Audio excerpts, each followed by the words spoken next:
పాఠాంశం ఏంటంటే, నీవు విశ్వాసివా, అవిశ్వాసివా, అల్ప విశ్వాసివా? అర్థమవుతుందండి? ఈరోజు మన పాఠాంశం ఏంటి? నీవు విశ్వాసివా, అవిశ్వాసివా, అల్ప విశ్వాసివా? ఈరోజు మన పాఠాంశం అది. ప్రార్థన చేసుకుని వాక్య ధ్యానంలోకి వెళ్ళిపోతాం. నన్ను మమ్ములను మిక్కిలిగా ప్రేమించిన పరలోకమందున కన్న తండ్రి, నీ పరిశుద్ధమైన ఉన్నతమైన నామమునకు యేసుక్రీస్తు ప్రభుల వారి పేరట మీకు కృతజ్ఞతాస్తుతులు చెల్లిస్తూ ఉన్నాం. ఈ మధ్యాహ్న కాల సమయంలో మీ లేఖనాలను పరిశీలించడానికి, పరిశోధించడానికి మేము మీ లేఖనాల దగ్గరకు వచ్చాం. తండ్రి, మమ్మల్ని దయతో జ్ఞాపకం చేసుకోండి. నిలబడిన మీ దాసునికి మీరు తోడుగా ఉండండి నాయనా. మీ దాసునికి సంయోచితమైనటువంటి జ్ఞానాన్ని, పరిశుద్ధాత్మని ప్రేరణను, మీ మాటలు చెప్పగలిగిన సామర్థ్యమును మీ దాసునికి అనుగ్రహించి, నీ పిల్లలకు ఎలా చెబితే మీ మాటలు అర్థమవుతావో అలా చెప్పగలిగినటువంటి శైలిని మీ దాసునికి అనుగ్రహించమని ప్రార్థిస్తూ, వీటినండి పిల్లలు నీ మాటలు గ్రహించగలిగినట్లు మీ కృపను దయచేయండి.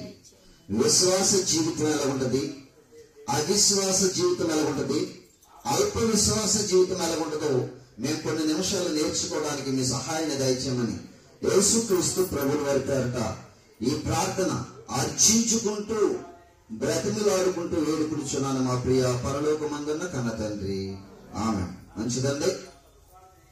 ప్రభునందు ప్రియమైన దేవుని వారులారా, ఈరోజు మనం నేర్చుకున్న పాఠాంశం విశ్వాసివా, అవిశ్వాసివా, అల్ప విశ్వాసివా? విశ్వాసం అంటే ఏంటి? అవిశ్వాసం అంటే ఏంటి? అల్ప విశ్వాసం అంటే ఏంటి? ఎన్ని రకాలు ఉన్నాయండి? 3 రకాలు ఉన్నాయి. విశ్వాసం ఎలా ఉంటాడు, అవిశ్వాసం ఎలా ఉంటాడు, అల్ప విశ్వాసం ఎలా ఉంటాడు? దేవుడు చాలా క్లారిటీగా మానవ జీవితంలో మనుషుల యొక్క చరిత్రను చాలా అద్భుతంగా వ్రాయించాడు. దేవుని మాట మనము అసలు చదువుకుంటేనండి, మానవులలో ఎలాంటి ప్రణాళికలు ఉంటాయో, మానవ జీవితంలో ఎలాంటి ఉద్దేశాలు ఉంటాయో అన్ని కూడా స్కాన్ చేసి పెట్టేసాడండి బైబిల్లో. 66 పుస్తకాలు. ఇది ఎన్ని పుస్తకాలు? 66 పుస్తకాలు.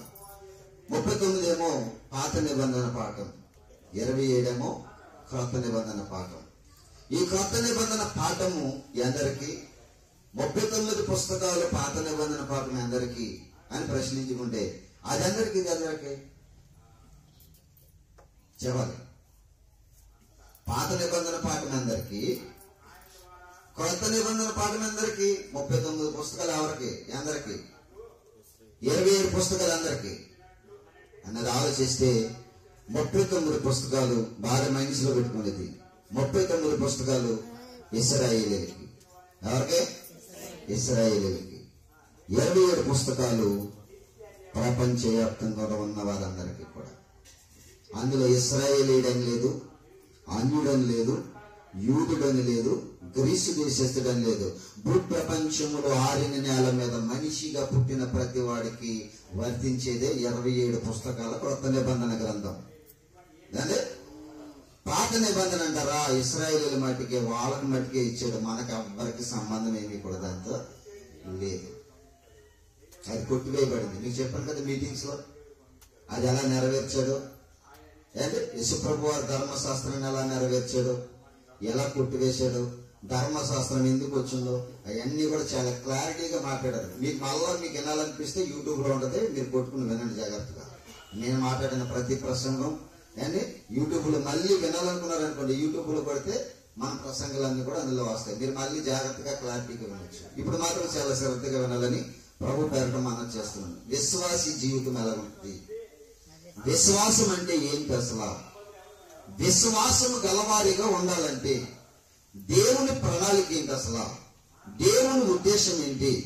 ఒక విశ్వాసం ఉండడానికి గల కారణాలు ఏంటి అన్నటువంటిది చాలా మనకి అద్భుతంగా దేవుడు మనకి రాయించాడు. ఎందుకు విశ్వాసం గురించి రాయించాడనంటే ఒక మాట మనం చదువుకుందాం. విశ్వాసం గురించి రాయించడానికి గల కారణాలు ఏంటో మీకు చెప్తాను జాగ్రత్తగా. చూద్దాం. హెబ్రీయులకు రాసినటువంటి పత్రిక 11వ అధ్యాయము 6వ వచనాన్ని ఒకసారి మనం చదువుకుందాం. హెబ్రీయులకు రాసినటువంటి పత్రిక 11వ అధ్యాయము 6వ వచనం. విశ్వాసము లేకుండా దేవునికి ఇష్టడై ఉండుట అదనమాట. ఏమో అర్థమవుతుందా? ఏంటంటున్నాడు దేవుడు? విశ్వాసము లేకుండా దేవునికి ఇష్టడై ఉండుట అసాధ్యము, కుదరనదంగా. ఎవరైనా దేవుడు ఇష్టపడాలంటే, ఎవరినైనా దేవుడు ఇష్టపడాలంటే, అది స్త్రీ అయినా పురుషుడైనా పిల్లలైనా పెద్దలైనా, దేవుడు ఒక మనిషిని ఇష్టపడాలంటే వాళ్ళు ఏముండాలంటున్నాడు? విశ్వాసం ఉండాలి. విశ్వాసము లేని వాడు దేవునికి ఇష్టడు మాత్రము కాదు. అందుకే మనిషి విశ్వాసము గలవాడిగా ఉండాలని దేవుడు కోరుకుంటూ, ఏంటన్నారా? అందరూ వినాలి, శబ్దం చేద్దాం. నేను అందుకే మీరు వినాలి. చదువుకునే పిల్లలు ఎవరైనా ఉంటే చదివేవారు రెఫరెన్స్ చదువుతారు. మీరు వినండి అంటే జాగ్రత్తగా వినండి. విశ్వాసము లేకుండా ఎవరు కూడా దేవుడు ఇష్టపడడు. ఎవరైనా దేవుడు ఇష్టపడాలంటే వాళ్ళు ఏముండాలంట? ఎలా వస్తుంది విశ్వాసం? అసలు విశ్వాసం అంటే ఏంటి? ఈ మనం నేర్చుకోవలసినటువంటి విషయాలు. ఈ బలమైన ఆత్మీయ జీవితానికి బలమైనవి పునాదులు. ఈ పునాదులు మనం వేసుకోవాలి. వీటి మీద మన ఆత్మీయ జీవితం ఏం చేయబడాలి తెలుసా? కట్టబడాలి. మన ఆత్మీయ జీవితం దేని మీద కట్టబడాలి? విశ్వాసం అనేటువంటి పునాది మీద కట్టబడాలి. మనము విశ్వాసం లేకుండా దేవునికి ఇష్టమై ఉండలేము అనేటువంటిది మనకి ఇక్కడ కనిపిస్తుంది. అసలు విశ్వాసం అంటే ఏంటి? ఏంటి విశ్వాసం అంటే ఏంటి? విశ్వాసం అనేది మనకు ఎలా కలిగింది అన్నది మనం చూద్దాం. అదే హెబ్రీయులకు పత్రిక 11వ అధ్యాయము 1వ వచనంలో చెప్తారు చూడండి. విశ్వాసం అంటే ఏంటో చెప్తున్నాడు అక్కడ. విశ్వాసం అన్నది నిరీక్షించుబడు వాటి యొక్క నిజ స్వరూపమును అదృశ్యమైనది ఉన్నవనిటకు రుజువు అంటున్నాడు. వినాలి. అందుకే చెప్తున్నాడు, మీకు జాగ్రత్తగా వినాలి. విశ్వాసం అంటే ఏంటి? అదృశ్యమైనవి ఉన్నవని నమ్మడానికి రుజువు అంట. అదృశ్యమైనది అంటే ఏంటి? కనిపించనిది. అదృశ్యం అంటే ఏదమ్మా? వినాలి. అందరికి అందుకే చెప్తున్నాను. కనిపించని దాన్ని ఏమంటారు? దృశ్యమైంది. నేను ఇప్పుడు మీకు కనిపిస్తున్నానా? మీరు నాకు కనిపిస్తున్నారు. మనం అందరం మారు దృశ్యం. దీన్ని ఏమంటారంటే దృశ్యం. కనిపించేదాన్ని దృశ్యం అంటారు, కనిపించని దాన్ని అదృశ్యము అంటారు. ఇప్పుడు విశ్వాసం అన్నది ఏదనుకుంటున్నారు? అదృశ్యమైనవి ఉన్నవని నమ్ముటకు రుజువు అంట. అదృశ్యమైనవి దాని విశ్వాసం అంటున్నాడు దేవుడు. ఆ విశ్వాసం మనలో లేకపోతే దేవుడు మనల్ని ఇష్టపడడు అంటున్నాడు. అదృశ్యమైనవి నమ్మాలంట. మీకు చెప్పాను గత వారము, అందుకు బిఫోర్ గా లాస్ట్ వీక్ చెప్పాను నేను. ఏంటది? దేవుడు మన కొరకు ఏమి సిద్ధపరిచాడు అవి మనిషికి కంటికి కనబడలేదు, చెవికి వినబడలేదు, హృదయమునకు గోచరం కాలేదని చెప్పాను. కంటికి కనపడలేదంట. ఏంటయ్యి? దేవుడు సిద్ధపరచండి. అదృశ్యమా దృశ్యమా? అదృశ్యం. ఇప్పుడు పరలోకం ఉంది, మనకు కనిపిస్తుందా? లేదు. కానీ మనం ఏం చేస్తున్నాం? ఇప్పుడు ఏం చేస్తున్నాం? పరలోకము ఉంది, పరలోకములో దేవుడు ఉన్నాడు. ఆయన ఉన్న లోకానికి మనము వెళ్ళాలనేటువంటి నిరీక్షణతో మనము ఏం చేస్తున్నాం? ఇప్పుడు దేవుణ్ణి మనము వెంబడిస్తున్నాం. దీన్ని ఏమంటారు తెలుసా? విశ్వాసము అంటారు. మనకు కనిపించని లోకం గురించి మనం నమ్ముతున్నాం. మనకి కనిపించని దేవుణ్ణి మనము విశ్వసిస్తున్నాం, నమ్ముతున్నాం. దానినే దేవుడు ఏమన్నాడంటే, ఇలాంటి నిరీక్షణ కలిగిన దేవుడు విశ్వాసము అన్నాడు. ఈ విశ్వాసం ఎలా కలిగిందంట? ఈ విశ్వాసం అనేది ఎలా కలిగిందంట? రోమాపత్రిక 10వ అధ్యాయము 17వ వచనం చూద్దాం. రోమాపత్రిక 10వ అధ్యాయము 17వ వచనం. జాగ్రత్తగా చదవాలి మాటలన్నీ కూడా మీరు అందరూ కూడా. అమ్మా, రోమాపత్రిక 10వ అధ్యాయము 17వ వచనం. కాగా వినుట వలన విశ్వాసము కలుగును, వినుట క్రీస్తును గూర్చిన మాట వలన కలుగును అంటున్నాడు. ఇప్పుడు మీకు విశ్వాసం కలగాలని అంటే ఎవరి గురించి వినాలి? మీరు ఎవరి గురించి వినాలి? ఏముంది క్రీస్తులో వినడానికి? ఏంటి? క్రీస్తుని గురించి వినుట వలన మనకి ఏం కలిగిద్దంట? విశ్వాసం కలిగిద్దంట. ఏం వినాలి క్రీస్తుని గురించి అని అంటే, క్రీస్తుని గురించి ఏమి వినాలో చెప్పాడు. మీకు జాగ్రత్తగా చెప్తాను, జాగ్రత్తగా ఉండండి. ఆయన 2024 సంవత్సరాల క్రితం భూమి మీద కన్యమర్య గర్భాన పుట్టాడన్నది నిజం. కానీ 33.5 సంవత్సరాలు భూమి మీద బ్రతికాడన్నది నిజం. 33.5 సంవత్సరాల తర్వాత సిలువ వేయబడి మరణించాడన్నది నిజం. ఆ తర్వాత సమాధి చేయబడ్డాడన్నది నిజం. ఆ తర్వాత లేచి ఆయన పరలోకములకు వెళ్ళిపోయాడన్నది నిజం. ఆయన వెళ్ళాడు, మరలా వస్తాడన్నది కూడా నిజం. ఆ వస్తానన్న ఆయన కొరకు, మనలను పరలోకం తీసుకెళ్తానని చెప్పిన ఆయన వరకు ఎదురు చూడడమే ఏదన్నా విశ్వాసము. అది విశ్వాసము.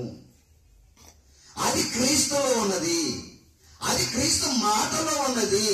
యేసుప్రభు చెప్పాడు, నన్ను వెంబడించువాడు పరలోకములోనికి నన్ను వెంబడించిన వాడు పరలోకానికి మార్గం ఏర్పరచుకున్నవాడు అని చెప్పాడు.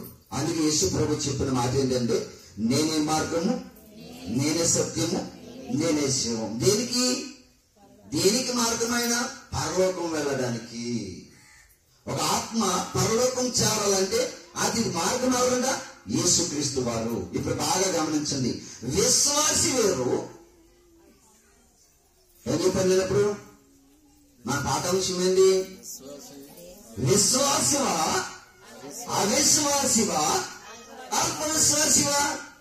ఇప్పుడు మనలో 3 క్వాలిఫికేషన్స్ ఉన్నాయి. ఒకటి విశ్వాసి, రెండవది అల్ప విశ్వాసి, మూడవది అవిశ్వాసి.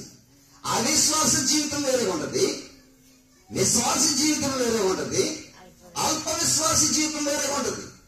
ఇప్పుడు విశ్వాసం అనేది ఎక్కడి నుంచి వస్తుందని చెప్పాడంటే, అదృశ్యమైనది ఉన్నవని నమ్మినప్పుడు వాడి దేవుడు ఏమని చెప్తున్నాడు?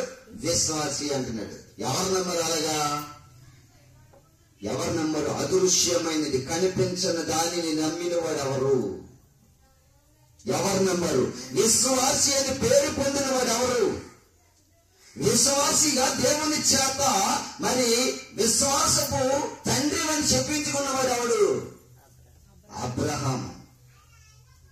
ఎందుకు అబ్రహాముని విశ్వాసులకు తండ్రి అని ఎందుకన్నాడు దేవుడు అనంటే, ఒకసారి మనం ఆ మాటను చూద్దాం. రోమపత్రిక 4వ అధ్యాయము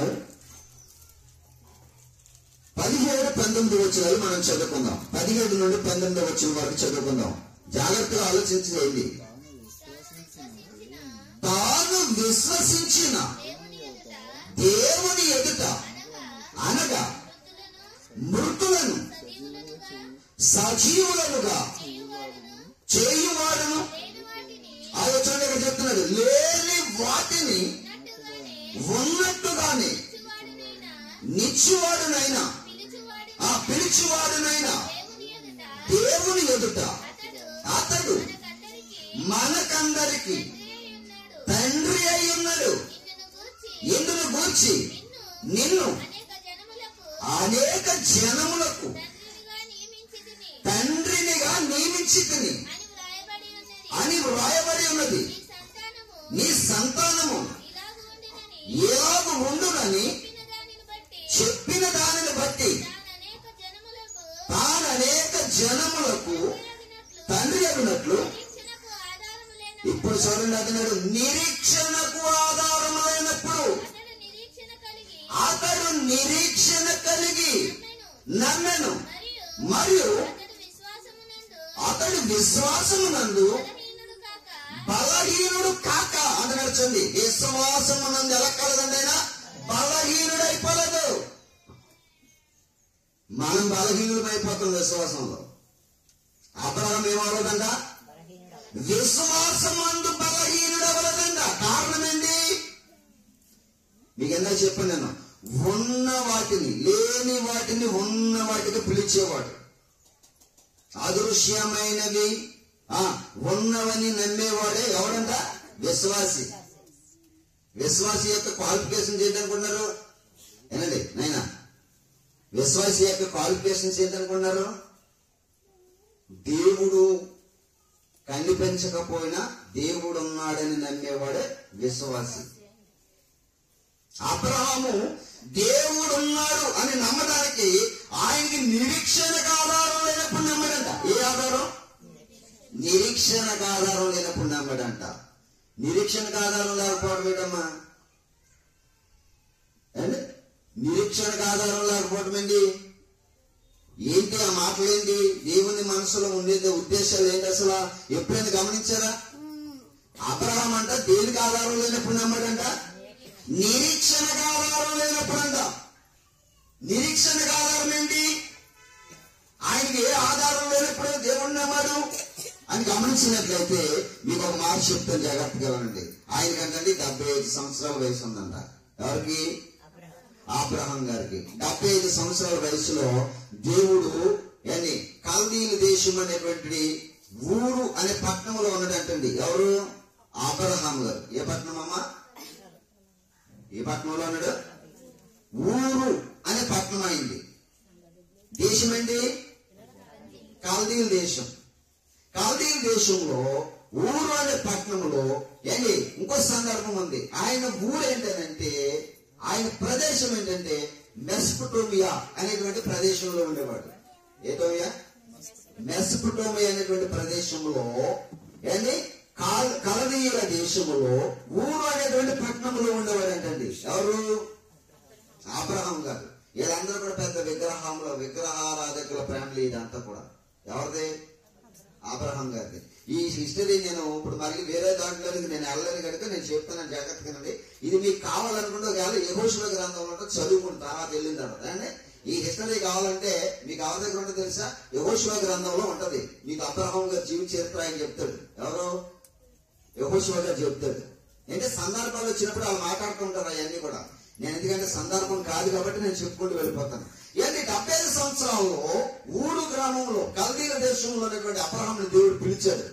పిలిచి అంటున్నాడు, ఒకసారి బయటికి రావయ్యా అన్నాడు. ఎవరినే? అబ్రహాం. అబ్రహాం బయటకు వచ్చాడు. ఆకాశం వైపు చూడన్నాడు. చూశాడు. ఏం కనిపిస్తుంది అన్నాడు. నక్షత్రాలు కనిపిస్తున్నాయి అన్నాడు. నీకు సంతానాన్ని అలా చేస్తానన్నాడు. ఎలా చేస్తానన్నాడు? నక్షత్రాల వల్ల చేస్తాను.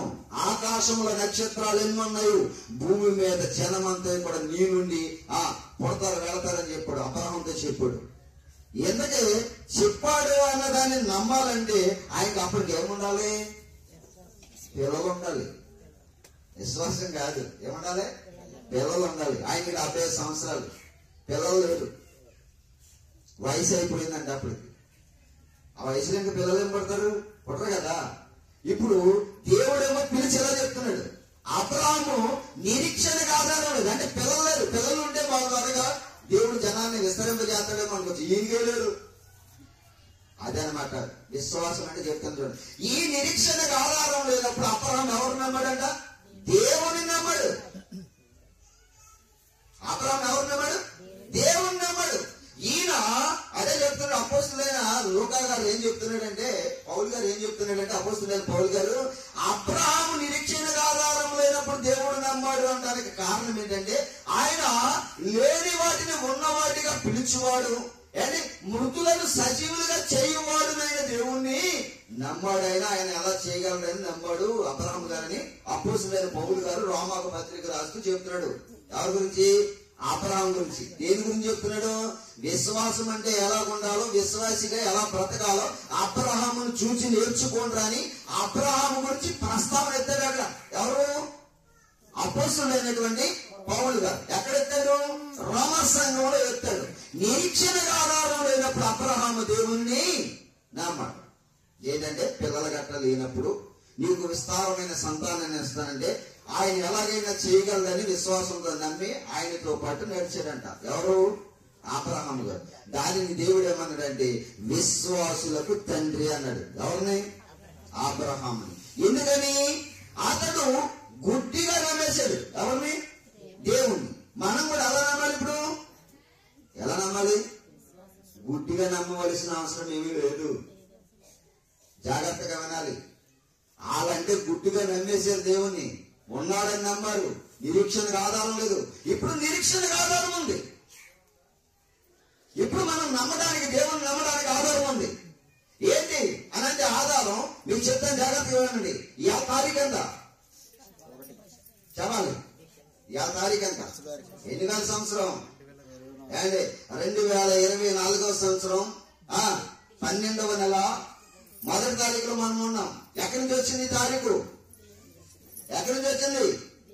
క్రీస్తు నుండి వచ్చింది. ఇది ఎక్కడి నుంచి వచ్చిందంటే దీన్ని క్రీస్తు శకం అంటారు, క్రీస్తు పూర్వం అంటారు. క్రీస్తు శకం, క్రీస్తు పూర్వం అన్నారంటే కాలాన్ని లెక్కించడానికి ప్రారంభికుడు ఎవరనుకుంటున్నారు? యేసు ప్రభు. ఆధారం ఉంది. యేసు ప్రభు మరణించాడన్న ఆధారం ఉంది. యేసు ప్రభు మరి సమాధి గెలిచాడన్న ఆధారం ఉంది. యేసు ప్రభు పరలోకానికి వెళ్ళిపోయాడన్న ఆధారం ఉంది. ఆయన మరలా వస్తాడన్నదానికి ఆధారం ఉంది. ఈ సృష్టిని అంతటా కూడా ఆధారంగా పెట్టాడు. నిన్నేమి చూడకుండా నమ్మని చెప్పడం లేదు, చూచి నమ్ము. ఏంటి ఆధారం లేకుండా ఏం చూపించలేదు దేవుడు. అన్ని ఆధారాలతో దేవుడు బైబిల్లో తన లేఖనాలు పొందుపరిచాడు. అబ్రహాము ఆధారం లేనప్పుడు, నిరీక్షణకు ఆధారం లేనప్పుడు అబ్రహాము ఎవరు నమ్మాడంగా? దేవుని నమ్మాడు. అందుకే ఆయనకి ఏమని పేరు పెట్టబడింది? విశ్వాసులకు తండ్రి. ఎందుకని? విశ్వాసము లేకుండా ఎవడు కూడా దేవునికి ఇష్టడై ఉండలేదు. ఇప్పుడు మనం విశ్వాసం అవ్వాలంటే ఏం చేయాలని చెప్తున్నాడు? క్రీస్తుని గురించిన మాటలు వినటం వలన మనకి విశ్వాసం కలిగిద్ది అంటున్నాడు. అంటే ఈ విశ్వాసం లేకపోతే మనం ఎవరికి ఇష్టం కాలేమంట? దేవునికి ఇష్టం కాలేదు. అంటే మనం ఎలా ఉండాలి? విశ్వాసంగా ఉండాలంటే అబ్రహాము లాగా మన జీవితాన్ని కొనసాగించాలి. అబ్రహాము లాంటి జీవితం కలిగి ఉండాలి మనం. అందుకనే అబ్రహాము విశ్వాసి, ఏ విషయంలోనూ కూడా తప్పిపోయిన వాడు కాదు. అపనమ్మకమైనటువంటి స్థితి ఆయనలో ఎప్పుడు కూడా రాలేదు. ఏదైనా దేవుని కొరకు చేయడానికి సంసిద్ధం కలిగిన వాడే విశ్వాసి అన్నాడు. రైట్. మన పాఠాంశం ఏంటని చెప్తున్నాను? నీవు విశ్వాసివా, అవిశ్వాసివా, అల్ప విశ్వాసివా? ఇప్పుడు విశ్వాసి గురించి చెప్పాలి. విశ్వాసి క్వాలిఫికేషన్ ఎలా ఉంటుందంటే అబ్రహాంలో ఉంటది. ఇప్పుడు రెండో పాయింట్ లోకి వెళ్తాను. రెండో పాయింట్ ఏంటంటే అవిశ్వాసి. అర్థమైందండి మీకు? ఏంటి విశ్వాసం గురించి అర్థమైందా? అర్థం కాలేదా? విశ్వాసం అంటే ఎలా ఉండాలి? అబ్రహాం లాగా ఉండాలి. ఎందుకని? ఆయన ఏదైనా గుడ్డిగా దేవుణ్ణి నమ్మాడు. దేవుడు ఏదైనా చేయగల సమర్థుడని ఆయన మీద ఆధారపడ్డాడు. మనం కూడా ఏం చేయబడాలి? ఆయన లాగానే మనం కూడా ఆధారపడాలి. ఎవరి మీద? దేవుని మీద. ఎందుకంటే ఆయన చేయగలడు. మనలో కొన్ని లోపాలు దేవుని మీద నమ్మకం లేకుండా చేస్తున్నాయి. ఇప్పుడు మీకు అదే చూపిస్తున్నాను నేను.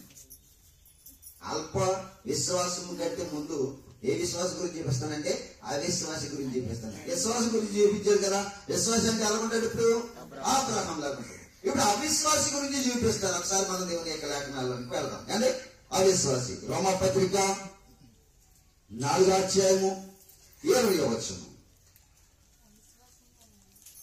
ఏంటి? రోమపత్రిక అపోస్తలుడైన పౌలు గారు రోమీయులకు రాసినటువంటి పత్రిక 4వ అధ్యాయము 20వ వచనంలో అవిశ్వాసి గురించి మాట్లాడుతున్నాడు. చూద్దాం అక్కడ. అవిశ్వాసము వలన దేవుని వాగ్దానములను గూర్చి సందేహిస్తారంట. అవిశ్వాసులు అలాంటి వాళ్ళు అంటండి. దేవుని వాగ్దానముల గురించి ఏం చేస్తారంట? సందేహిస్తారంట. సందేహించేవాడు ఎవడంట? అవిశ్వాసి. అలాగే ఎవడైనా ఉన్నాడా? వినాలి. అలాగే ఎవడైనా ఉన్నాడా? అవిశ్వాసి ఎవడైనా ఉన్నాడా? నేను ఇందాక చూపించాను. విశ్వాసం అంటే ఎలా ఉంటాడు? అబ్రహాం లాగా ఉంటాడు. ఇప్పుడు అవిశ్వాసి ఏం చేస్తాడంట?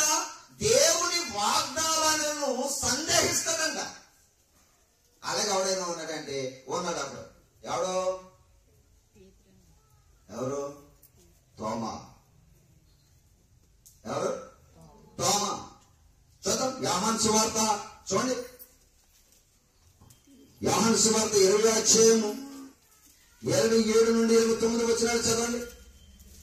యోహాను సువార్త 20వ అధ్యాయము 27 నుండి 29 వరకు చదవండి. ఎంత బాగుంటుందో చూడండి మాటలు. తరువాత తోమాను చూచి, నీ వ్రేలు ఇది చాచి నా చేతిని చూడుము, నీ చెయ్యి చాచి నా ప్రక్కలో ఉంచి. అదనమాట అవిశ్వాసిని కాక విశ్వాసి వై ఉండము అన్నాడు యేసు ప్రభు వారు. ఏనండి, ఎవరితోటి? తోమాతోటి. యేసు ప్రభువు చనిపోయి 3వ దినాలు లేచిన తర్వాత శిష్యులందరూ కూడా గదిలో కూర్చున్నారంట. అప్పుడు తోమా గారు లేడు. ఈ తోమా గారు లేనప్పుడు యేసు ప్రభు వారి గురించి శిష్యులందరూ కూడా చెప్తున్నాడు, ప్రభువు లేచాడు. ఆమేనండి, ప్రభు లేచాడు, ఆయన లేచి మా దగ్గరకు వచ్చాడు అని చెప్తే తోమా గారు నమ్మలేదు. ఆ తర్వాత మరలా శిష్యులందరూ కలిపి మరలా ఒక చోట గుంపు కూడతారు ఒక ఇంట్లో. అప్పుడు తోమా కూడా యాడ్ అవుతాడు, తోమా కూడా ఉంటాడు. ఈ శిష్యులందరితో పాటు ఒకసారి తోమా లేడు, రెండోసారి మాత్రం తోమా ఉన్నాడు. యేసు ప్రభు మరణించి తిరిగి లేచిన వెంటనే వెళ్ళిపోలేదు. ఎన్ని దినాలు ఉన్నాడని చెప్పాను భూమి మీద? మీకు చాలా సార్లు చెప్పాను. ఎన్ని దినాలు ఉన్నాడు? 40 రోజులు భూమి మీద ఉన్నాడు. ఎప్పుడు? సమాధి గెలిచిన తర్వాత భూమి మీద మరలా ఎన్ని దినాలు ఉన్నాడమ్మా? 40 రోజులు ఉన్నాడు. అన్నీ వెళ్ళిపోలేదు యేసు ప్రభు వారు. అన్ని బాగా నోట్ చేసుకోవాలి, మీరు అందరూ కూడా బాగా నోట్ చేసుకోవాలి. యేసు మరణించి తిరిగి లేచి సమాధిలో నుంచి ఎవరికి కాపాడుకోండి వెళ్ళిపోలేదు. చనిపోయేటప్పుడు అందరి ముందు చనిపోయాడు, అందరి ముందు సమాధి చేయబడ్డాడు. అందరి ముందు సమాధి చేయబడిన తర్వాత యేసు ప్రభు వారు 3వ రోజున తిరిగి లేచిన వాస్తవాన్ని మగ్దలేని మరియ పట్టుకెళ్ళింది వార్త. ఎవరి దగ్గరికి?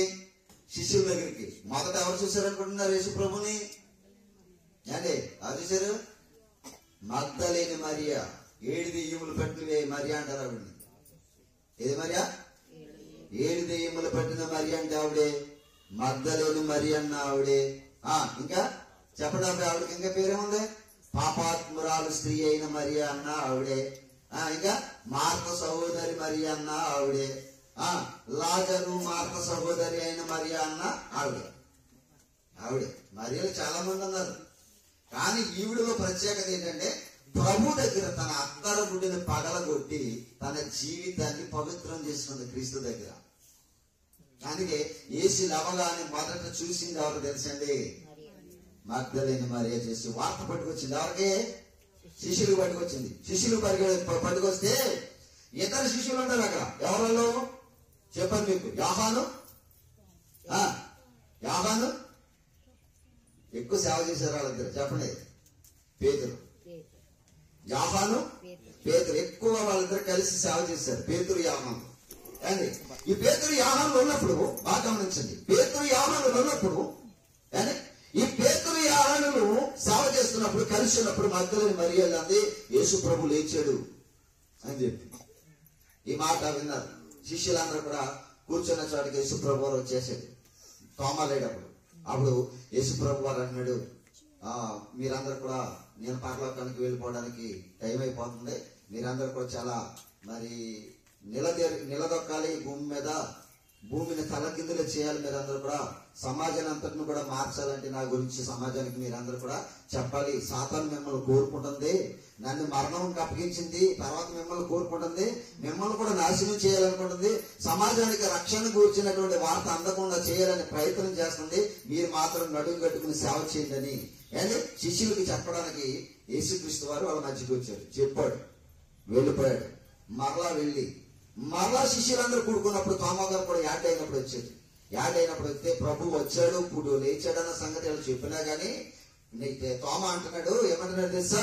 నేను మీరు చెప్పడం కాదు, ప్రభు అని నిర్ధారణ చేసుకోవడం కోసం అతని గాయములలో నేను ఏడు పెట్టి చూస్తేనే గాని నమ్మను అన్నాడు. అప్పుడు యేసుప్రభు అన్న మాట ఇది ఏంటది? అవిశ్వాసివి కాక అదనమాట. అంత బాగా చెప్పాలి వాక్యాన్ని, అర్థమవుతుందా? వాక్యం అంత బాగా చెప్పాలన్నాను. అందుకే ఇప్పుడు ఈ యొక్క తోమాతో ఏమంటున్నాడు? యేసుప్రభు ఏమంటున్నాడమ్మా? నీవు అవిశ్వాసిగా కావద్దు. ఎందుకంటే నమ్మకం లేని వాడిగా, నమ్మకము కోల్పోయిన వాడిగా ఉండొద్దు. అవిశ్వాసం అంటే అర్థం ఏంటో తెలుసా? నమ్మడు అవన్నీ. నమ్మని వాడిని ఏమంటారు తెలుసా? అవిశ్వాసి అంటారు. ఇప్పుడు ఎవరు? థామస్ గారు ఎవరు? తోమ గారు ఎవరు? విశ్వాసి. అవిశ్వాసి కాదు. ఎవరు వీడు? విశ్వాసి. ఎందుకంటే దేవుని సేవ చేసిన వాడు, యేసు ప్రభువుతో తిరిగిన వాడు. ఇప్పుడు ఈ తోమ నేను చూస్తేనే కానీ నమ్మని అంటున్నాడు. అప్పుడు ప్రభు పిలిచి అంటున్నాడు, తోమా ఇట్రా అన్నాడు. రమని అంటున్నాడు, ఇదిగో నా గాయాలు, ఇగో 2 చేతుల్లో 2 మేకులు కొట్టారు కదా, ఇది చూడు. ఇగో నా కాళ్ళలో మేకులు కొట్టారు కదా, చూడు. ఇగో ఇవన్నీ చూడు. నువ్వు వేలు పెట్టి చూస్తానన్నా కదా, చూడు. ఎందుకంటే నువ్వు చూడాలి, ఎందుకంటే నువ్వు లోకంలో నా గురించి చెప్పడానికి సాక్షివై ఉండాలి కదా. అవిశ్వాసం కావాలి నువ్వు. అందుకనే తోమాతో దేవుడు చెప్తున్న, క్రీస్తు వారు చెప్తున్న మాట ఏంటంటే రా అంటున్నాడు. మరల చదవమ్మా మాట, మరల చదవండి. యోహాను సువార్త 20వ అధ్యాయము చదవమ్మా. తరువాత తోమాను చూచి నీ వేలు ఇటు చాచి నా చేతులు చూడుము, నీ చెయ్యి చాచి నా ప్రక్కలో. ఆయన పక్కలో ఏం పెట్టారు? బల్లి మట్టి పొడిచేశారు. ఎక్కడ రామ ప్రభుత్వం అందే. ఆయన నిజంగా సెట్ చేయడం లేదు చూడండి అండి. ఎవరిని అమ్మా ఏనండి? ఎవరిని? యేసు ప్రభు శిలువలో 3 మేకుల మధ్యన ఏలాడుతూ ఉంటే ఆ మేకులు కొట్టినటువంటి గాయాల్లో నుంచి రక్త దారులన్నీ కూడా కారిపోతుంది. అంటే రక్తం కారిపోయి మనిషి అని కూడా ఎవరైనా బతుకుంటాడా? యేసు ప్రభు మనిషి, దేవుడే చెప్పండి. కానీ మనిషిగా మారిపోయాడండి. ఆయన మనలాంటి మనిషిగా మారిపోయాడు. దేవుడే కానీ ఆయనలో ఉన్న ఏ శరీరం అమ్మా? మానవ శరీరం. ఆయనలో ఉన్నది మానవ రక్తం. రక్తం అంతా కూడా కారిపోతుంది. మేకులు కాళ్ళలో కొట్టేశారు, 2 చేతుల్లో 2 మేకులు కొట్టేశారు. ఈ పక్కలో చేయ, ఆ పక్కలో చేయ. ఈ చేతిలో నుంచి రక్తం కారుతుంది, ఆ చేతిలో నుంచి రక్తం కారుతుంది, కాళ్ళలో నుంచి కూడా రక్తం కారుతుంది. ఆయన ప్రాణం విడిచాడు, పెద్ద కేక వేసాడు. ఇంకోటి ఏంటో తెలుసా? ఇంకా భయంకరమైనది ఏంటో తెలుసా? ఆయన నెత్తి మీద కూడా ఏం పెట్టారమ్మా? అంటే ముళ్ళ కిరీటం పెడితే నెత్తి అంతా కూడా ఏమైపోయింది? నెత్తిలో నుంచి కూడా శిరస్సులో నుంచి కూడా ఏం కారిందో తెలుసా? రక్తపు దారుల గారుతూనే ఉన్నాయి. చూడండి, తలలో నుంచి రక్తం కారుతుంది, చేతుల్లో నుంచి రక్తం కారుతుంది, కాళ్ళలో నుంచి రక్తం కారుతుంది. అలా పెద్ద కేక వేసి ప్రాణం విడిచిపెట్టేశాడు. ఎవరు? యేసు ప్రభు వారు. ప్రాణం విడిచిపెట్టేసి తండ్రి నా ఆత్మ నీకు అప్పగించున్నానని చెప్పిన యేసు ప్రభు చనిపోతే రోమ ప్రభుత్వం అంటుంది అది నిజంగా చచ్చాడో లేదో చూడండి. ఎలా చూస్తారు అనండి? ఆడికి బల్యం పెట్టి పక్కడెంకుల్లో పొడవండి అంది. ఆ పక్కడెంకులో బల్యం పెట్టి పొడిస్తే రక్తం అంతా కారిపోయింది కదా. ఇంకా ఆయన బల్యం పెట్టి పొడవగానే ఆయన పక్కలో నుంచి వచ్చిన రక్తం కాదు, ఏమొచ్చింది అన్నాడు? అక్కడ నీరు గారిందంటండి పిల్లరా. రక్తం అంతా కూడా చేతుల్లో నుంచి, కాళ్ళలో నుంచి, తలలో నుంచి వచ్చేసింది. ఇంకా మిగిలింది ఏముంది? నీరుంది. పక్కడెముకల్లో బల్యం పెట్టి పొడవగానే ఏమొచ్చిందో తెలుసా? నీరు గారింది. అందుకని పక్కలో గాయం ఉంది, తల నిండా గాయాలు ఉన్నాయి, చేతులలో గాయాలు ఉన్నాయి, కాళ్ళలో కూడా గాయాలు ఉన్నాయి. ఇప్పుడు యేసు ప్రభువు తోమను పిలిచేది ఎక్కడికి తెలుసా? నా పక్కలో వేలు పెట్టి నువ్వు చూసి అవిశ్వాసివి కాక విశ్వాసివిగా ఉండు అంటున్నాడు. ఇది పాయింట్. విశ్వాసం అంటే ఎవరు? అబ్రహాము. అవిశ్వాసం అంటే ఎలా ఉండకూడదు? నమ్మకం లేని వాడిగా ఉండకూడదు. నమ్మాలి. నమ్మని వాడిని అవిశ్వాసం అంటాడు. ఇంకో మాట చూపిస్తాను, జాగ్రత్తగా చూద్దాం. ఏంటి? మత్తయి సువార్త 13వ అధ్యాయము అవిశ్వాసి యొక్క లక్షణాలు ఎలా ఉంటాయో చూపిస్తాను మీకు. విశ్వాసి లక్షణాలు చూపించాను, అవిశ్వాసి లక్షణాలు చూపిస్తాను. తర్వాత అల్ప విశ్వాసి లక్షణాలు చూపించుకుని మనం ముగించేసుకుందాం. అంటే అవిశ్వాసి యొక్క లక్షణం ఇంకెలా ఉంటుందో చూద్దాం. చూడండి పిల్లరా, మత్తయి సువార్త 13:58 చదవండి ఒకసారి. ఏమంటున్నాడు చూడండి, వారి అవిశ్వాసము అంటున్నాడు చూడండి అక్కడ. వారి అవిశ్వాసమును చూచి ఆయన అక్కడ అనేకమైన అద్భుతములు చేయలేదు. ఆ సమయమందు చూసారండి, చాలా అద్భుతాలు చేయాలనుకున్నాడండి ఆ పట్టణంలో. ఎక్కడ ఆయన వెళ్ళినటువంటి ప్రదేశంలో. కానీ వారిలో ఏముందంట? అవిశ్వాసం అంటే ఏంటి? నమ్మకం లేకపోవడం. ఏంటంటమ్మా? నమ్మకం లేదు. ఏంటి నమ్మకం లేకపోవడం? పై వచ్చిన లేదు ఎప్పుడు. అసలు ఆయన అవిశ్వాసులైన వాళ్ళకి పేరు పెట్టడానికి, వాళ్ళు దగ్గర కొన్ని అద్భుతమైన కార్యాలు చేయకపోవడానికి, ఒక అద్భుతమైన పాఠాంశం వాళ్ళు చెప్పడానికి, ఒక అద్భుతమైన మాట చెప్పాడు. అలా అవిశ్వాసులని దేవుడు చెప్పడానికి గల కారణం ఏంటంటే 55వ వచనం చదవండి. ఆయన ఎందుకు చెప్పాడు చెప్తాడు అక్కడ. ఏంటి 55వ వచనం, అదే అధ్యాయము 55వ వచనం, 13వ అధ్యాయము 55వ వచనం. ఆయన చూడండి, యేసు ప్రభువుని అంటే వీళ్ళందరూ కూడా ఎలాగనుకున్నారంట? ఇతడు వడ్లవాని కుమారుడు కాదా? ఇతను తల్లి పేరు మరియ కాదా? యాకోబు, యోసేపు, సీమోను, యోదాను వారు ఇతని అన్నదమ్ములు కాదా? ఇతని సోదరుని మనులందరూ అదండి మనతో పాటు తిరిగారు కదా అందరూ కూడా. యేసు ప్రభుని ఏమంటున్నారమ్మా? ఏనండి ఏమంటున్నారు? వడ్లవాని కుమారుడు అన్నాడు. ఎవని కుమారుడు ఆయన ఎవని కుమారుడు? దేవుని కుమారుడు. ఎవని కుమారుడమ్మా? ఏనండి నేను జాగ్రత్తగా చెప్తున్నప్పుడు వినాలి మీరు అందరూ కూడా. ఎవరి కుమారుడు యేసు ప్రభు వారు? దేవుని కుమారుడు. దేవుని కుమారుడిని మనుషులందరూ కూడా ఎలాగంటున్నారమ్మా? వడ్లవాని కుమారుడు కదా, మరియం కొడుకు కదా. ఇదే ఈ చెత్త ఆలోచనలో చెత్త నాలెడ్జీ జనం దగ్గర ఉన్నది. ఏ నాలెడ్జీ ఉంటుందమ్మా జనం దగ్గర? ఆయన మన మధ్యన ఉన్నవాడు కదా, మనతో కూలి పనికి వచ్చేవాడే కదా. ఈ చెత్త నాలెడ్జీ ఉంటుంది జనం దగ్గర. మంచి వాక్యం చెప్తున్నాడు, బాగా చెప్తున్నాడు, విందాము, విని నేర్చుకుందాము, మన ఆత్మీయ జీవితాన్ని బలపరుచుకుందాము. ఇది ఉండదు. ఈడు ఆడే కదా, ఇదే కదా. చెత్త జనం అనమాట ఈ జనం అందరూ కూడా. యేసు ప్రభుని అలాగే లెక్కేశాడు. అందుకే వారి కుటుంబాలలో అద్భుతమైన కార్యాలు చేయకోకుండా దేవుని దగ్గర వేడుకున్నాడంటే యేసు ప్రభు. ప్రభువా వీళ్ళ వేస్టలో నమ్మరు, అవిశ్వాసులు వీళ్ళందరూ కూడా. ఏమని రాశాడమ్మా? అద్భుతంగా రాయలేదా? మనిషి కుమారుడు దేవుని కుమారుడు అన్న సంగతిని మర్చిపోయారు అందరూ. దేవుని కుమారుడు వస్తాడు, రక్షిస్తాడు, రక్షణకు కారకుడు అన్న సంగతిని మర్చిపోయారు వీళ్ళందరూ కూడా. నమ్మని వారు ఎందుకు ప్రభువా ఈ నమ్మని వారి మధ్య కార్యాలు చేయడం? అదే కదా 58వ వచనంలో చెప్తున్నాడు చూడండి ఇక్కడ. వారి అవిశ్వాసమును బట్టి అదే ఆయన అక్కడ అనేకమైన కార్యములు. నీకు జాగ్రత్తగా వినాలి. ఇప్పుడు నీవు అవిశ్వాసిగా ఉంటే నీకు కూడా కార్యాలు జరగవు. దేవుని సేవకుడిగానే గౌరవించాలి. ఏం చేయాలి? సేవకుడిగానే గౌరవించాలి. ఈ చెత్త సమాజం ఏమంది? యూదులు ఏమన్నారు? ఇది మరియ కొడుకు కాడా, వడ్లవాని కుమారుడు అయి ఉండి వడ్రంగి పని చేసుకునేవాడు కదా. వడ్రంగి పని చేసుకుంటే నీకెందుకు, లేదు ఇంకో పని చేసుకుంటే నీకెందుకు? పనికి మళ్ళీ సన్నాసి. ఏ పని చేస్తే నీకు కావాలి? నీ ఆత్మరక్షణ కొరకు వాక్యం చెబుతున్నాడా లేదన్నది నీకు ముఖ్యం. యేసు ప్రభు రక్షకుడా కాదన్నది నమ్మడం ముఖ్యం. ఆయన మరియ గర్భాన్ని పుడితే నీకెందుకు? వడ్లవాని కుమారుడు యేసేపుగా పిలువబడితే, యేసేపు కుమారుడిగా పిలువబడితే నీకెందుకు?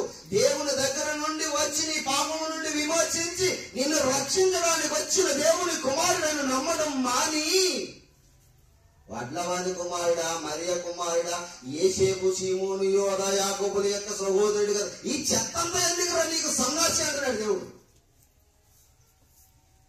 అందుకే వారి మధ్య ఏం జరగలేదంటమ్మా? అనేకమైన అద్భుత కార్యములు జరగలేదంట. ఎందుకని?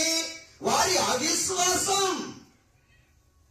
ఆ దేవుని సేవకుడిగా చూడరా సేవకుడిని, వాక్యం చెప్పేవాడిని, విలువైన వాక్యం చెప్పేవాడిని, వాక్యం చెప్పేవాడినిగా గుర్తించరు. యేసు ప్రభు వారిని యేసు ప్రభుగా గుర్తించలేదు. అందుకే వాళ్ళ మధ్య ఏం జరగలేదంట?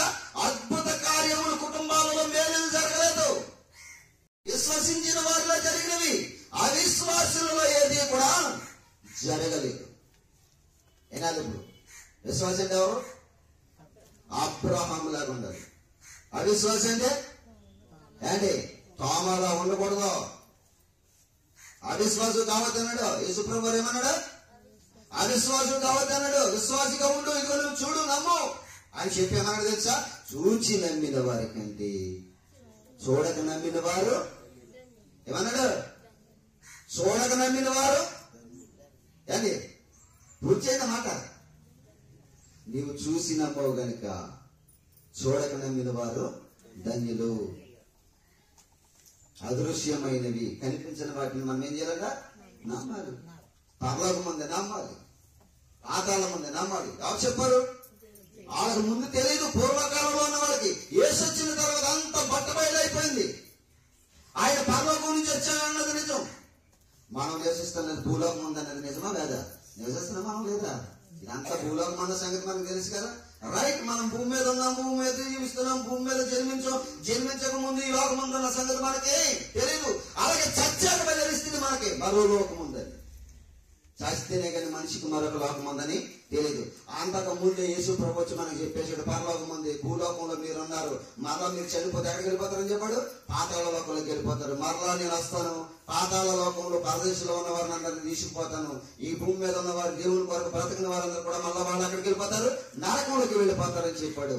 3 లోకాల గురించి మీకు బిఫోర్ లాస్ట్ వీక్ చెప్పాను నేను బాగా అర్థం చేసుకోవాలి మాటలన్నీ కూడా. అవిశ్వాసిగా ఉండకూడదు భూమి మీద. అబ్రహాం లాగా విశ్వాసం కలిగి బ్రతకాలి.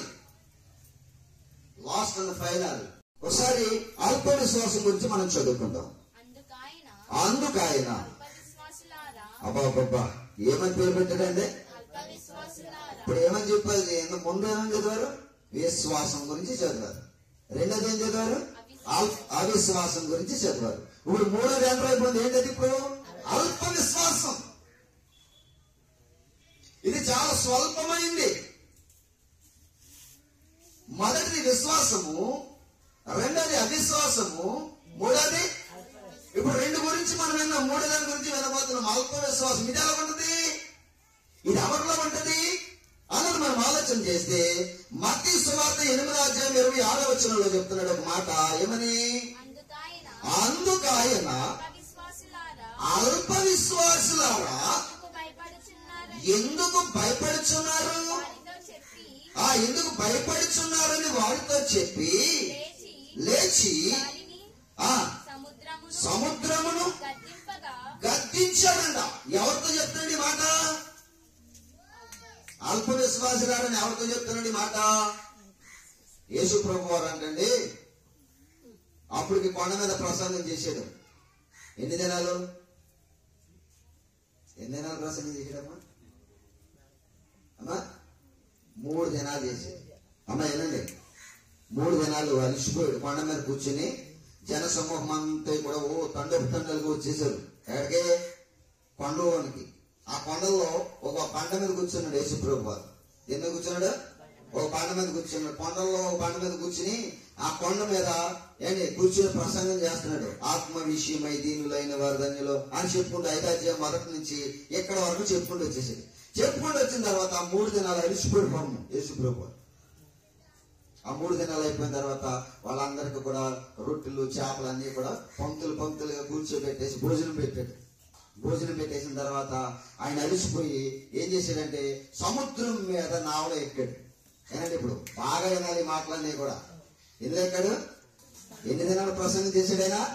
3 దినాలు అలిసిపోయాడు. రాత్రి అనక పగలనక నిద్ర లేదు, బయటికి వెళ్ళడం లేదు, ఎక్కడికి వెళ్ళడం లేదు. అలా కూర్చోబెట్టుకున్నారు. వాళ్ళు కూర్చుని అలాగన్నారు, ఈయన కూర్చునే చెప్పాడు, బోధింపసాగాడు.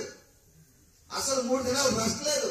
ఆయన నోటికి సెలవు లేదు, ఆప్టింగ్ లేదు. ఆయనకి ప్రసంగం చేస్తూనే ఎన్నో కార్యాలు, ఎన్నో అద్భుతమైన విషయాలు ఆ సమాజానికి చెబుతూనే ఉన్నాడు. జన సమూహానికి చెప్తున్నాడు. అలిసిపోయాడు ప్రభు. యేసుప్రభు ఏమైపోయామా? అలిసిపోయి సముద్రంలో ఒక నావ దగ్గర ప్రయాణం చేస్తున్నారు. వేరే ప్రదేశానికి వెళ్ళడానికి సముద్రంలోకి ఎక్కారు, అంటే నావలోకి ఎక్కారు. ఈ నావలోకి ఎక్కినప్పుడు ఆయన అలిసిపోయాడేమో, తరగడగా అమరమును చేసుకుని ఆ నావలో నిద్రపోతున్నాడు. శిష్యులందరూ కూడా కూర్చుని మాట్లాడుకుంటున్నారు. ఈలోగా సగం కాస్త లెక్కెళ్ళింది ఈ నావ. అలలు రేగుతున్నాయి. ఏమవుతున్నాయంట? గాలి వస్తుంది. గాలి వచ్చి సముద్రమును ఊపితే ఆ సముద్రపు అలలన్నీ కూడా కెరటాలు రేగి నావను పెడుతుంది. ఇప్పుడు గాలి సముద్రం మీద వీచుతుంది, సముద్రపు నీరు అలలుగా వచ్చి నావను ఊపుతుంది. ఇప్పుడు నావ ఊగిసలాడుతుంది. దేనికోసం? ప్రభువా, నన్ను సృష్టించిన సృష్టికర్త నీవెంత నెమ్మదిగా నెమ్మలించుట ఎప్పుడు కూడా చూడలేదు. పడుకో ప్రభువా, ఉయ్యాలు ఊపుతామని ఊపుతున్నాయి నావని. ఎవరు? సముద్రపు కెరటాలు ఉయ్యాలు ఊపుతున్నాయి. దేన్ని? చిన్నపిల్లడు ఎప్పుడు నిద్రపోతాడు? చక్కగా నిద్రపోవాలంటే ఉయ్యాలు బాగా ఊపాలి. కానీ ఇప్పుడు యేసు ప్రభు వారు అలసిపోయి ఆ నావ మీద పడుకున్నాడేమో, ఈయన ఇంకా బాగా రెస్ట్ తీసుకోవాలని చెప్పేసి గాలి వచ్చి సముద్రం మీద వీచుతుంటే ఆ కెరటాలన్నీ కూడా నావను ఊపుతుంటే ఆయన చక్కగా నిద్రపోతున్నాడంట. ఈయన నిద్రపోతుంటే సముద్రపు కెరటాలు పైకి రేగి ఎందులో పడే తెలుసా? నావలో పడుతున్నాయి. ఇప్పుడు నావలో పడగానే ఎవరు కంగారు వచ్చేస్తుందో తెలుసా? శిష్యులకి కంగారు వచ్చేస్తుంది. అంటే అర్థమేంటి తెలుసా? కంగారు ఎందుకు వచ్చిందో తెలుసా? విశ్వాసాన్ని పక్కన పెట్టారు, అల్ప విశ్వాసానికి చోటిస్తున్నారు. మనకి కూడా కష్టాలు వస్తాయి, బాధలు వస్తాయి, సమస్యలు వస్తాయి. ఎప్పుడు? యేసు నీలో ఉన్నప్పుడు, యేసు నీతో ఉన్నప్పుడు నీకు కష్టం వస్తుంది, నీకు బాధ వస్తుంది, నీకు సమస్య వస్తుంది, నీకు అన్ని వస్తాయి. వచ్చినప్పుడు విశ్వాసములో నిలదొక్కాలి. పేతురులాగా అవిశ్వాసిగా నీవు మారిపోకూడదు. పేతురు ఎలాంటి విశ్వాసం తెలుసా? అల్ప విశ్వాసి. బాగా గమనించాలి. తోమ ఏ విశ్వాసి? యూదులు ఏ విశ్వాసులు? అవిశ్వాసి. అబ్రహాం ఎవరు? విశ్వాసి. అబ్రహాము విశ్వాసి కనుక విశ్వాసులకు తండ్రి. తోమ ప్రభుని నమ్మలేదు కనుక చూచి నమ్మాడు కనుక వాడికి అవిశ్వాసులుగా ఉండొద్దని చెప్పాడు యేసు ప్రభు వారు. యూదులు కూడా యేసు ప్రభు వారిని నమ్మలేదు, అందుకే అవిశ్వాసుల మధ్య అద్భుతమైన కార్యములు చేయలేదు. 2 పాయింట్లు అయిపోయినాయి మనకి. 3వ పాయింట్ అల్ప విశ్వాసి. అల్ప విశ్వాసి అంటే కష్టాలు వచ్చినప్పుడు భయపడిపోకూడదు, బాధలు వచ్చినప్పుడు, సమస్యలు వచ్చినప్పుడు ప్రభువుని పక్కనెట్టకూడదు. గమగమ లేకపోతున్నారు ప్రభు. మనం కూడా ఏం చేస్తాం? కష్టం వస్తే, బాధ వస్తే ప్రభువా నా ప్రార్థన ఆలకించంటాం. ప్రభుతో కాదు, సమస్యతో పోరాడు. ఎంత పోరాడాలి? కష్టాలతో పోరాడు, గెలు. యేసుక్రీస్తుని గెలిపించు.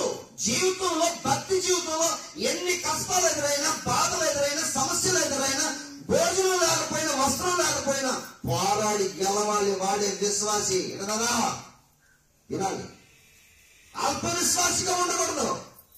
నావలోనికి నీరు రాగానే అందరికీ కంగారు వచ్చేసింది. యేసు ప్రభు అన్నాడు, ఏమన్నా తెలుసా? అల్ప విశ్వాసులారా, ఎంతకాలం నేను మీతో ఉండను, ఇంకా మీరు విశ్వాసం కలిగిన వారిగా లేకపోయారా అని చెప్పాడు. ఇది ఫస్ట్ పాయింట్. చూద్దాం ఇంకో మాట. 16:8 మత్తయి సువార్త చూద్దాం. అద్భుతమైన మాట. 16:8 యేసు దేనికి భయపడ్డావు? విశ్వాసి దేనికి భయపడ్డాడు? ఎవరు భయపడతారు? అల్ప విశ్వాసులు భయపడతారు. ఇంకా మీరు జాగ్రత్త వినాలి. ఇంకా నేను 2 మాటలు చెప్పి నేను ముగించేస్తాను. వినండి అన్నాను. అందుకే అల్ప విశ్వాసులు కూడా ఏంటి తెలుసా? అంతకు ముందు శిష్యులందరూ కూడా ఏం చేశారు తెలుసా? 12 రొట్టెలు, 5 రొట్టెలు, 2 చిన్న చేపలు. ఎన్ని రొట్టెలమ్మా? 5 రొట్టెలు, 2 చిన్న చేపలు. అవి కూడా ఒక చిన్న బాలుడు తెచ్చింది. బాలుడు తెస్తే యేసు ప్రభు వారు అరణ్యంలో, అదే నేను ప్రసంగం చేసేదాన్ని కదా, ఆ సందర్భం ఇదంతా కూడా మీకు ఇవన్నీ కూడా అర్థం అవ్వక నేను సందర్భాలు చెప్పుకుంటూ వెళ్ళిపోతున్నాను. బాగా గమనించండి. యేసుప్రభు వారు ప్రసంగం చేసేసిన తర్వాత నావలోకి ఎక్కాడు, అదంతా అయిపోయింది. తర్వాత వీళ్ళందరూ కూడా వచ్చేసారు. ఇంకో చోట ప్రసంగం చేస్తున్నాడు. ప్రసంగం చేస్తున్న సమయంలో వీళ్ళకి కూడా భోజనం పెట్టినాడు. వాళ్ళకి భోజనం పెట్టాడు 3 రోజులు ప్రసంగం విన్న వాళ్ళకి.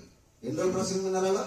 రాత్రి అనక పగలనక ప్రసంగం విన్నారు. వాళ్ళందరూ కూడా ఆ ఉపవాసంతో ఉండిపోయారు. ఇంకా బయటికి వెళ్ళలేదు కదా, భోజనం చేయడానికి లేదు, టీ తాగడానికి లేదు, ఏమీ లేదు, అలా ఉండిపోయారు. వాళ్ళందరినీ కూడా యేసుప్రభు అన్నాడు, మీరు భోజనం పెట్టండి అన్నాడు. మా దగ్గర ఎక్కడ ప్రభు భోజనం పెడతాకి మేము వెళ్ళి కొనుక్కు రావాలి, మరి కొనుక్కోస్తున్న డబ్బులు కూడా లేవన్నారు. మీలో ఎవరి దగ్గర ఏమి లేవంటే ఒక చిన్నపిల్లడు అంటాడు, నా దగ్గర 5 రొట్టెలు 2 చిన్న చేపలు ఉన్నాయండి. ఆ 5 రొట్టెలు 2 చిన్న చేపలు లేదండి, వాళ్ళందరినీ కూడా పంక్తులుగా కూర్చోబెట్టండి అని చెప్పేసి ప్రార్థన చేస్తాడు. ఆశీర్వాద ప్రార్థన చేసి మీరు వడ్డించండి అని విడిచివేస్తాడు. అవి వడ్డించగా ఎన్ని గంపలు మిగిలినాయి అంటమ్మా?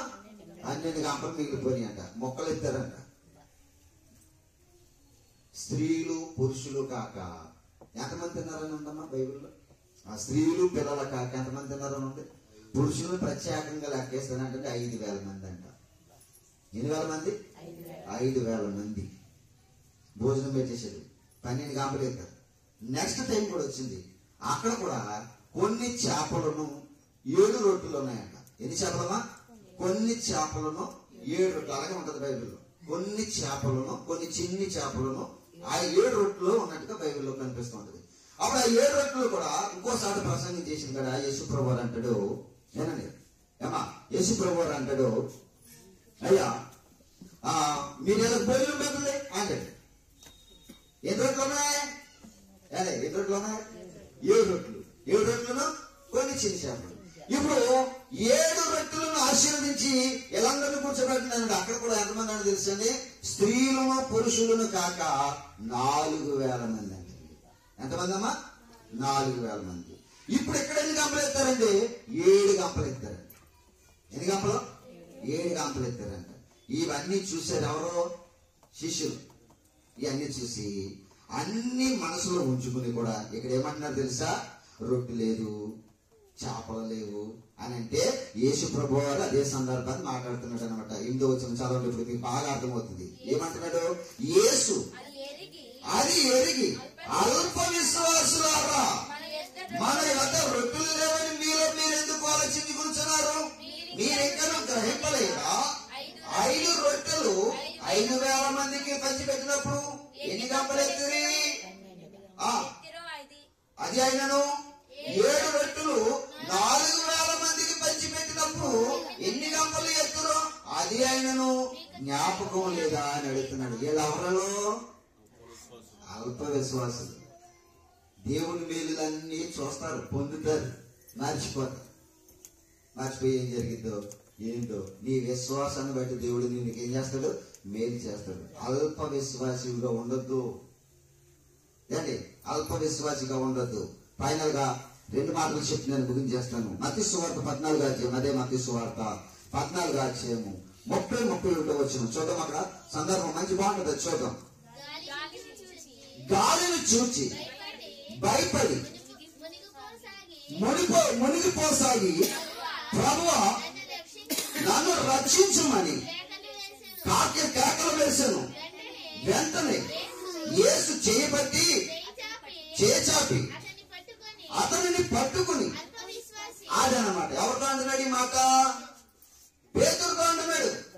ఏంటి సందర్భము అని అంటే నేను ముగించేస్తున్నాను అమ్మ, ఎవరు శ్రద్ధగా ఉండదు. ముగించేస్తా. ఈ మాట చెప్పానంటే నేను ముగించేస్తాను. ఫస్ట్ అయిపోయింది కదా, విశ్వాసి ఎవరు? అబ్రహాము. అవిశ్వాసి యూదులలాగా కానీ తోమాలాగా కానీ ఉండకూడదు. 3వది ఏంటి? అల్ప విశ్వాసి. అల్ప విశ్వాసి యొక్క లక్షణాలు కూడా చెప్తున్నాను. ఇది చెప్పి నేను ముగించేస్తాను, జాగ్రత్తగా ఉండి. ఈ అల్ప విశ్వాసి ఎవరనంటే పేతురు. ఎవరు? పేతురులాగా ఉండకూడదు. మనం పేతురులాగా అల్ప విశ్వాసం అయిపోకూడదు. పేతురు ఎందుకు అల్ప విశ్వాసం తెలుసా? ఈ శిష్యులందరూ కూడా సముద్రంలో ప్రయాణం చేస్తున్నారు. ఏనండి అక్కడిగా నేను ఈ మాట చెప్పి నేను ముగించేస్తాను. ఇంకా శిష్యులందరూ కూడా ప్రయాణం చేస్తున్నారు సముద్రంలో. ఒక నావలో ప్రయాణం చేసి వెళ్ళిపోతున్నారు. వెళ్ళిపోయారు. ఎవరిని విడిచిపెట్టేశారు? యేసు ప్రభు వారిని విడిచిపెట్టేశారు. యేసు ప్రభు వారిని విడిచిపెట్టేసి ప్రయాణం వెళ్ళిపోతుంటే ఏంటి వాళ్ళ ప్రయాణం చేసి సాగుతున్నప్పుడు 4వ జాము వచ్చిందంట. ఎన్నో జామా? 4వ జాము. ఈ 4వ జామున యేసుప్రభు వారు సముద్రం మీద నడుచుకుంటూ వస్తున్నాడంట. ఎక్కడ? ఎవరికి? శిష్యుడికి ఎదురొస్తున్నాడు. ఎవరికి ఎదురొస్తున్నారమ్మా? శిష్యుడికి ఎదురొస్తున్నాడు. తెల్లటి రూపంలో సముద్రం మీద నడుస్తున్నాడు. దయచేదా అంటే సముద్రం మీద మహా విశ్వరూపము కలిగి వైట్ బాగా అంటే చాలా మెరుపు కంటే తెల్లగా అంటే స్వరూపాన్ని కలిగి యేసుప్రభు వారు సముద్రమును నడిచేస్తుండే శిష్యులకి బేజారు ఎత్తిపోయిందండి. పిల్లరా భయపడిపోయారు, కేకలేశారు. అయ్యి బాబోయ్ భూతం వస్తుంది అంటున్నారు. ఏమొస్తుందంట? భూతం వస్తుంది అన్నాడుకుంటే అప్పుడు యేసుప్రభు అన్నాడు, నేనే, భయపడకండి అన్నాడు. ఏమన్నాడు? నేనే మీ ప్రభువుని, మీ క్రీస్తుని, మీ యేసుని, నేనే, భయపడకండి అన్నాడు. అలా భయపడకండి అనగానే వాళ్ళు కొంచెం నెమ్మలించారు. ప్రభువా నీవు సముద్రం మీద నడవడమా, ఇది సాధ్యమా అన్నాడు. సాధ్యమే అన్నాడు. అయితే నేను కూడా మీకులాగా నడవాలనుకున్నాను ప్రభు అంటున్నాడు. వినాలి. ఎవరు? పేతురు. రా అన్నాడు. అంతే. నువ్వు నడవాలనుకున్నప్పుడు సందేహించక రా అన్నాడు. 4 అడుగులు వేసాడు. అమ్మో నేను కూడా సముద్రం మీద యేసు ప్రభులాగా నడిచేస్తున్నానా అనుకున్నాడు. అంతే. నడిచేస్తున్నాను అనుకుని గాలి వీస్తుందంటే గాలిని చూసాడంటే ఇంక దేని చూడలేదు, సముద్రంగా చూద్దాం. ఏంటి చూసాడంట? గాలిని చూచి భయపడిపోయాడంట. గాలిని చూచి భయపడిపోయి ఏం చేస్తున్నాడంట? మునిగిపోయాడంట. వాళ్ళకి ఏమొచ్చేసింది? అల్ప విశ్వాసం. మునిగిపోతే యేసు ప్రభు అంటున్నాడు, కేకలేస్తున్నాడు. యేసు ప్రభు నేను మునిగిపోతున్నాను, నన్ను రక్షించి అంటున్నాడు. చేయి పట్టుకుని పైకి లేపన్నాడు. మరే అల్ప విశ్వాసం. ఏమన్నాడు? అల్ప విశ్వాసం. ఇంకా నీకు నమ్మకం లేదా? అసలు నువ్వు ఎలాంటివా తెలుసా? ఈ కొండను ఇక్కడ నుంచి వెళ్ళిపోయే సముద్రంలో పడమంటే పడిపోయే స్థితి కలిగిన వాడు నువ్వు. విశ్వాసం అలా ఉండాలి నీకు అన్నాడు. నువ్వేమైపోతున్నావు? అల్ప విశ్వాసం అయిపోతున్నావు. వద్దు, అల్ప విశ్వాసిగా ఉండొద్దు. చాలా మందికి చింత. ఏ చింత తెలుసా? ఫైనల్ గా ఆఖరుగా రిఫరెన్స్ అండి మత్తయి సువార్త 6వ అధ్యాయం. చింత. ఎలాంటి విషయంలో అల్ప విశ్వాసాలు అయిపోతారు తెలుసా?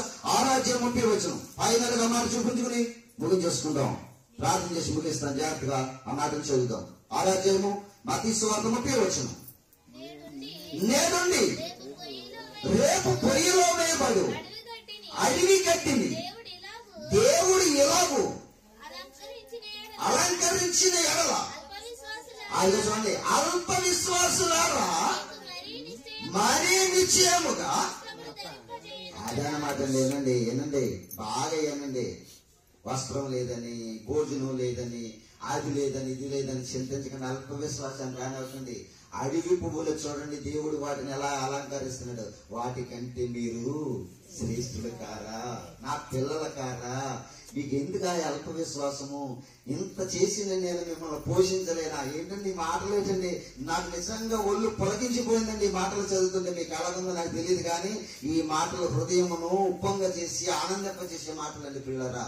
దేవుని నమ్మండి పిల్లరా. విశ్వాసిగా ఉండండి. అవిశ్వాసిగా గాని అల్ప విశ్వాసిగా గాని ఉండొద్దు. ఇప్పుడు మన పాఠాంశం ఏంటమ్మా చెప్తున్నాం, జాగ్రత్తగా ఉండండి. నీవు విశ్వాసివా, అవిశ్వాసివా, అల్ప విశ్వాసివా? ఎలా ఉండాలి మనం? అబ్రహాము లాంటి విశ్వాసాన్ని కలిగి ఉండాలి. ఏంటి? పేతురులాగా అల్ప విశ్వాసులం అయిపోకూడదు. యూదులలాగా అవిశ్వాసులుగా మారిపోకూడదు. జాగ్రత్తగా ఉండండి. భోజనం విషయంలో కానీ అది లేదని ఇది లేదని కానీ చింతించకండి. ప్రభు పని మీరు చేయండి, మీ పని దేవుడు చేస్తాడు. ఏమన్నాడైనా? నా పని నువ్వు చేయి, నీ పని నేను చేస్తానన్నాడు. ఇంకెందుకు అల్ప విశ్వాసం నీకు? ఎందుకు అవిశ్వాసం? అబ్రహాము లాగా గుడ్డిగా వెళ్ళిపో దేవుని పనిలో. ఎలాగంట?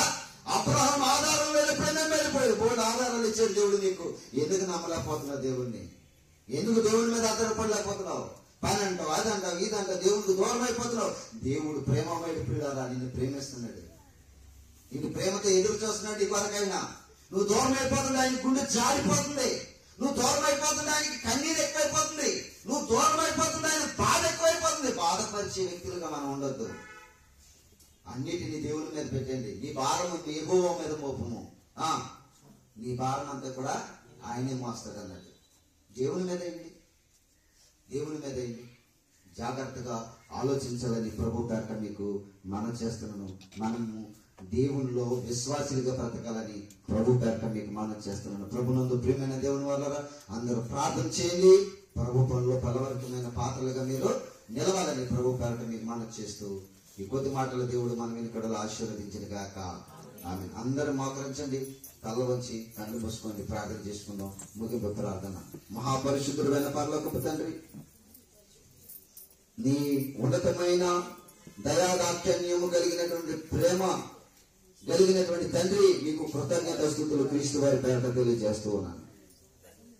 ఈ డిసెంబర్ నెల 1వ తారీఖులో మొదటి ఆదివారంలో మీ అద్భుతమైన మాటల చేత మమ్మల్ని బలపరిచినందుకు నీకు స్తోత్రాలు చెల్లిస్తూ ఉన్నాం. నీ మాటలు చాలా విలువైనవి, నీ మాటలు చాలా అద్భుతమైనవి, నీ మాటలు చాలా శ్రేష్టమైనవి తండ్రి. ఆ మాటలు మాకు వినిపించారు, మా జీవితాలను ఆనందింపచేశారు. నీకు స్తోత్రాలు చెల్లిస్తున్నాను. విశ్వాసి ఎలాగుంటాడు, అల్ప విశ్వాసి ఎలాగుంటాడు, అవిశ్వాసి ఎలాగుంటాడు, మీ లేఖనాల్లో నుంచి మాకు మానైనా మరి వ్యత్యాసపరిచి చూపించినందుకు నీ స్తోత్రాలు చెల్లించుకుంటున్నాం. మా జీవితం విశ్వాసంలో కొనసాగిపోవడానికి ఇంకా నేర్చుకోవడానికి చాలా ఉన్నాయి. నాకు సమయం లేక ముగించాను. దయతో నన్ను క్షమించమని ప్రార్థన చేస్తున్నాను. సహాయం చేయండి. ఎన్నో సంగతులు చెప్పాలని ఆశ తండ్రి, కానీ చెప్పడానికి తగిన సమయం సరిపోతలేదు కనుక దయతో నన్ను క్షమించమని, చెప్పిన మాటలను బట్టి నీ పిల్లలను బలపరచమని, విన్నవారు ఎవరు కూడా విడిచిపెట్టకుండా గ్రహించి మనసులో భద్రపరుచుకుని నీ కొరకు బ్రతికే భాగ్యాన్ని వారికి ప్రసాదించమని ప్రార్థిస్తూ వారి గృహాలకు వెళ్ళుచుండగా నెమ్మదిని సమాధానం దయచండి. ఇదిగో మా ప్రభువా, మరి ఇది మీ కుమారుడైన యేసుక్రీస్తు వారు భూమి మీద పుట్టిన దినాల నెలని మా ప్రభువా అందరికీ ఆలోచన తండ్రి. ఈ నెల అంతా కూడా అద్భుతంగా క్రీస్తు అయినటువంటి మీ కుమారుడైన క్రీస్తు గురించి జన్మదినములు వేడుకలు జరుపుకునేటువంటి నెల తండ్రి. ఎవ్వరికి అపాయం లేకుండా అందరినీ చల్లగా కాపాడండి. అందరూ మా ప్రభు నశించిపోకుండా ఆత్మను రక్షించుకుని నీ కొరకు బ్రతికే భాగ్యాన్ని దయచేయమని, ఈ నెల అంతా కూడా నీ కాపుదల మా ప్రభు నీ పిల్లలపై ఉంచమని ప్రార్థన చేస్తున్నాను. భయంకరమైన అపాయముల నుండి, కీడుల నుంచి తప్పించండి. నీ తోడు మీ కాపుదల అందరికీ దయచండి. ఇప్పుడు వచ్చిన ప్రతి బిడ్డను మీరు పేరు పేరు చెప్పి దీవించండి. వారి అవసరతలు అక్రతలు అన్ని కూడా తీర్చండి. ఇదిగో మా ప్రభుని నాకు ఇచ్చినటువంటి భార్యను, ఇతర కుమార్తెను కూడా మీరు జ్ఞాపకం చేసుకున్న వారికి ఆయుష్ను ఆరోగ్యం దయచండి. నీ పరిచర్యలో నన్ను బలపరచండి. నాయన నేను చేస్తున్న ఈ ప్రార్థన బట్టి మీరు ఆలకించి ప్రార్థన ప్రతిఫలం దయచండి. ఇంకా నీ పిల్లలకు నీ మాటలు ఎలాగో చెప్పవాలను ఆ చెప్పడానికి తగిన నాయన సామర్థ్యమును నాకు దయచేసి వాడుకుంటారని యేసు క్రీస్తు ప్రభువు వారి పేరట ఈ ప్రార్థన మిమ్మల్ని అడిగి పెట్టుకుంటున్నాను. మా ప్రియ పరలోకమందున కన్న తండ్రి, ఆమె ఇప్పుడు మన తండ్రి అయిన దేవుని ప్రేమ, ఆయన కుమారుడు మన రక్షకుడు అయిన యేసుక్రీస్తు వారి యొక్క కృప, ఆదరణకర్త పరిశుద్ధాత్మ కన్యని సహవాసము ఇప్పుడు నిత్యం సదా మనకు సకల పరిస్థితులకు ప్రార్థించబడిన అంశములను నెరవేర్చబడకు సదా తోడని నడిపించును గాక. ఆమేన్. అందరికీ హృదయపూర్వకమైన వందనాలు. I love you. God bless you.